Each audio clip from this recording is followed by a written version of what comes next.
जय गुरु जी। शुक्राना गुरु जी। सारी संगत को जय गुरु जी। ओम नमः शिवाय। शिव जी सदा सहाय।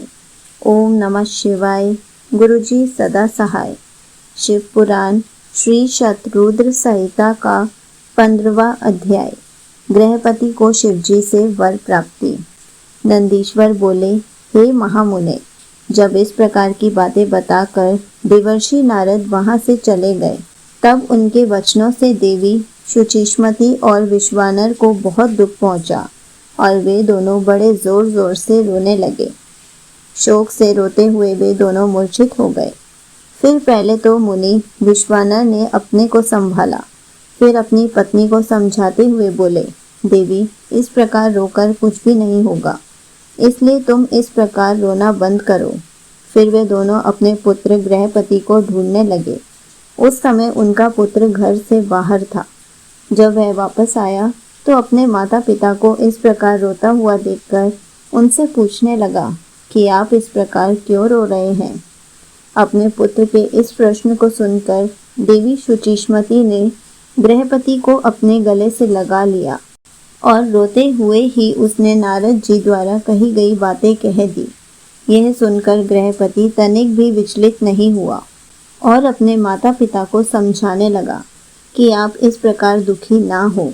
मैं मृत्यु विजयी शिव मंत्र को जप कर मृत्यु से अपनी रक्षा कर लूंगा। अपने पुत्र की साहसपूर्ण बातें सुनकर माता पिता दोनों बहुत प्रसन्न हुए और बोले कि मृत्युंजय भगवान शिव की आराधना करने से अवश्य ही सारे विघ्न दूर हो जाते हैं, अतः तुम उनकी शरण में जाओ, वे तुम्हारा कल्याण करेंगे। अपने माता पिता से आशीर्वाद लेकर बालक गृहपति काशी चला गया।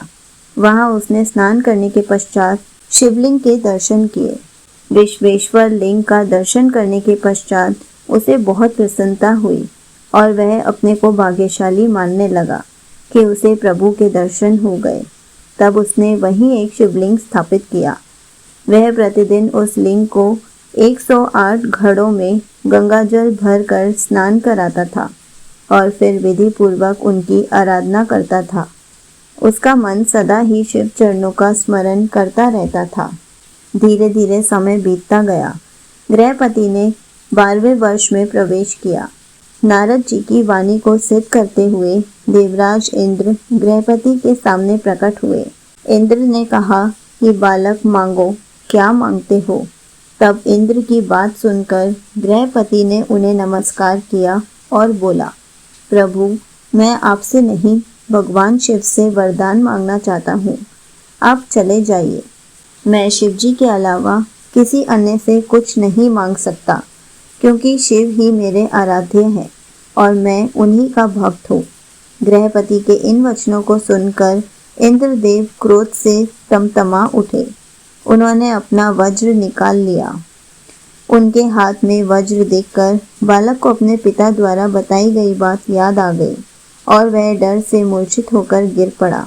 यह देखकर भक्त वत्सल भगवान शिव देवी पार्वती सहित तुरंत वहां प्रकट हो गए। जैसे ही उन्होंने गृहपति को छुआ, वह उठ खड़ा हुआ। अपने सामने साक्षात भगवान शिव और माता पार्वती को पाकर वह रोमांचित हो उठा। उनका रूप करोड़ों सूर्य के समान प्रकाशित हो रहा था। इस अद्भुत रूप को देखकर गृहपति मंत्र मुग्ध हो गया और दोनों हाथ जोड़कर देवादिदेव महादेव जी की स्तुति करने लगा। तब भक्त वत्सल शिव ने हंसते हुए कहा, हे बालक, मैं तुम्हारी इस उत्तम तपस्या से बहुत प्रसन्न हूँ। मैं तुम्हारी परीक्षा ले रहा था। मैंने ही इंद्र को तुम्हारे पास भेजा था। तुम अपनी परीक्षा में सफल हुए हो। तुम्हें डरने की कोई आवश्यकता नहीं है। तुम्हें कोई नहीं मार सकता। तुम्हारे द्वारा स्थापित किया गया मेरा यह लिंग संसार में अग्निश्वर नाम से विख्यात होगा और इसके तेज के आगे कोई ठहर नहीं पाएगा। यह अग्नि और बिजली से रक्षा करने वाला होगा। इस लिंग की पूजा करने वाले को अकाल मृत्यु का भय नहीं होगा। ऐसा कहकर भगवान शिव ने गृहपति के माता पिता को बुलाया और सबने मिलकर कल्याणकारी भगवान शिव का पूजन किया। तत्पश्चात शिवजी उसी अग्निश्वर लिंग में समा गए।